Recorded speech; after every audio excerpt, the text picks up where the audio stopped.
Hello everybody, it is I, Zasko3, the Valorant philosopher and mechanical coach. Today, we're discussing a very serious topic. A topic that confuses many people and has been requested to be spoken about many times. Aim training. And more specifically, how do we actually use it as a tool to get better at Valorant or other TacFPS games? How do we integrate our aim from Kovacs into Valorant? And what scenarios are going to yield the highest return on investment for your time? This video is not for the aim trainer mains who are just looking to benchmark themselves and try and get the highest scores possible, but instead for the Valorant player who does not care about any of that stuff and instead just wants to be the best Valorant player they can possibly be. Now, before I get into optimized learning and training, we need to understand what it is that we actually are looking to learn, what it is that we're trying to develop. The most common thing that I see amongst Valorant players is to really train their static flicking, their dynamic clicking, and just their flicking in general, sometimes their micro adjustments as well, and basically develop their ability to go from point A to point B. This is not only completely fine, but it's also essential in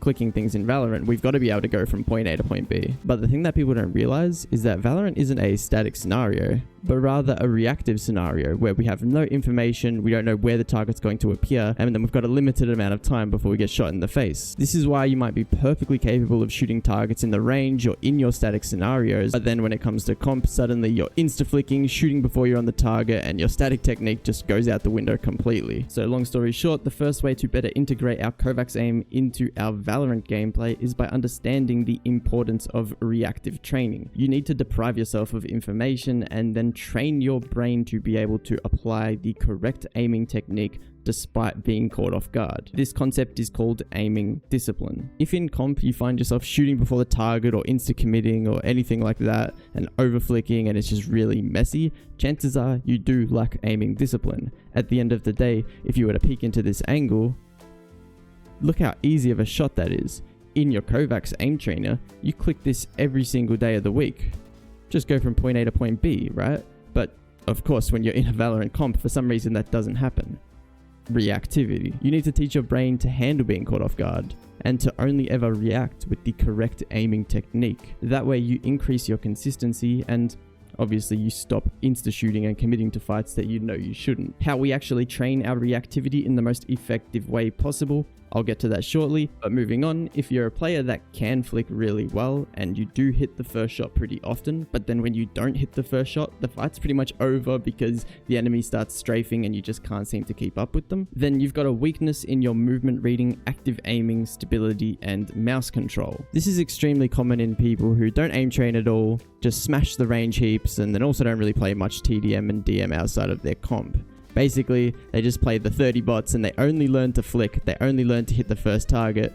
But, well, as you can see right here, we're not at all learning what to do when we miss the first shot. The target actually just disappears. What we need are scenarios that teach us to keep our mouse actively on a target that is moving. These teach us to better read the target's movement. We learn to keep our mouse actively on a target and develop the tension management required to stay on the target despite its constant unpredictable movement. The reason why it's so important to develop these skills is because it teaches us how to aim when we're already on the target. Something that's completely different to when we're trying to get to a target. Something that's already been discussed many times before is that when we're flicking to a target, it's made up of two motions. The initial flick, then the micro movement. The initial flick, the micro movement. The initial flick, the micro movement. The initial flick, the micro movement.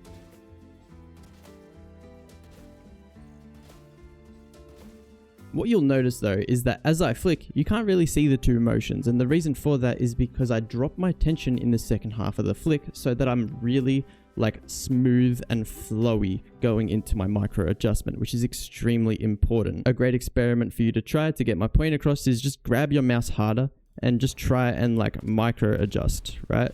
Try and like be precise and flow onto the target. It's not possible, right? We're looking at static targets as well here, so understand if they're moving, it's a whole different issue. Now, after doing that for a second, okay, reset, massage your hand, do some wrist circles, whatever you need to do to just loosen up. What you'll find is that you can not only micro adjust more precisely, but you can actually micro adjust faster. Not only that, but bringing us back to the mouse control targets here, these are also much easier to stay on if we have better controlled tension. And like I said, these targets here are training our ability to stay on a target once we do flick to it. Combining everything that I've discussed up until now, you can kind of understand how it all falls into place. We're tucked behind cover and we're about to peek out and take a fight. That means a target's going to appear on our screen without any information. Once it does appear, we need to get to the target and stay on the target without too much tension so that if the target does move, we are able to react accordingly. Once we get on the target, it's just about finding an opportunity to shoot. And thankfully, by developing our movement reading skills, we're able to understand when that opportunity does arise. So this means you've got a few things to practice. Number one is our raw aiming technique, our ability to click, dynamic targets, static targets, target switching, all that kind of stuff. The usual benchmarky kind of scenarios, they are important. However, we also need to make sure that we're working on our reactivity, our composure, our tension management. And then lastly, we want to make sure that we're developing our ability to stay on evasive targets. We've got to develop our mouse control, our reactive tracking, our evasive target switching, all that kind of stuff to make sure that when the target moves, we can stay on the target. Before you get tempted to take all of that, put it in a playlist and then play it every single day, let me give you a much more effective method to training your aim. The first step, okay? Book yourself a mechanical coaching session. I won't lie, this step is optional, alright? But if you want to speed up the process, I know a thing or two about aim and I can look at your gameplay and tell you exactly what you need to work on straight away. Not only that, but these sessions also go beyond just raw aim. We can talk about peaking technique, wide swinging, tracing your angles, controlling gunfights, using terrain, all sorts of things. Anything gunfight related, that's what I specialize in. Link in the description to that. Anyways, step 2. The second step is we're just going to pick an area that we want to work on. With this secret technique, we're going to do one area of aim per day. We're not going to just autopilot a playlist with a bit of everything. We're actually going to really learn and develop a specific skill. The third step is to pick the scenario that you want to play and switch it to free play mode.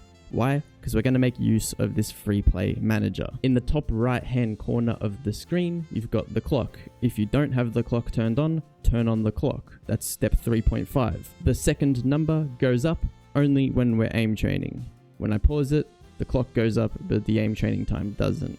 We want to do 10 to 15 minutes of one single scenario. No challenge, no grinding for scores. Instead, we're just working on our raw technique, okay? This is comparable to doing like 15 minutes of punching the bag, practicing a certain combo in MMA, or going to the driving range and practicing one specific swing for 15 minutes, okay? By removing the 1 minute increments, we're basically allowing ourselves to get much more immersed in the development of the skill itself, right? We can be like, oh, hey, I want to work on, hit correcting, making sure that I'm getting my micros in properly and I'm really on the target before I shoot, right? And I want to build that discipline. Then you just focus on that, right? There's no distractions from it. And we just slowly get better and better at it. The second your tension gets a little bit too high, pause, do some wrist circles, move your hands around, reset, come back, do some weight. There's no pressure. No one's here scoring you. You're not playing for scores. You're playing to improve at Valorant. That's all that matters. Now, when we're using the free play manager, what we're looking to do is make the scenario slightly challenging. Not too challenging to the point where it's really just you're not getting any good repetitions in. For example, if I was to crank the speed, and it's like, I can't, now it's just getting me to full flick, right? Now I'm like building the habit of insta flicking. But then if I go too low, it's not giving me enough of a challenge. I'll just click on the target every single time because there's not enough pressure. What we're looking for is enough of a challenge to the point where we're getting pushed out of our comfort zone. Like we really do have to try to make sure that we're getting that 80+% accuracy, but not too challenging to the point where we're building bad habits. Now I've lost track of what step I'm up to, but the next step after you do hit that 10 to 15 minute threshold is take a 5-minute break. Take a 5-minute break from screens. Don't alt tab and start watching YouTube because the idea of this break is to let all the learning we've just done process. Our brain, if we give it the space to do so, will repeat all of this information back at like 20 times the speed, and we can see some really optimal learning speed by just taking these 5-minute breaks between scenarios. Go for a walk, go look out the window, go tidy up your room a little bit, stretch a bit, just reset, just whatever you need to do, and then come back, find the next scenario, get yourself into free play mode and just do the exact same thing. The pros to aim training like this: you'll actually get good at Valorant and you'll be able to integrate your aim training techniques into Valorant. And the cons are that you're not going to get the dopamine hit from the high scores, unfortunately. Sorry guys. I hope you guys were able to learn something from this video. If you guys have any ideas for what you want the next week's video to be, let me know. Put them in the description. We'll sort that out. Until next time, get grinding.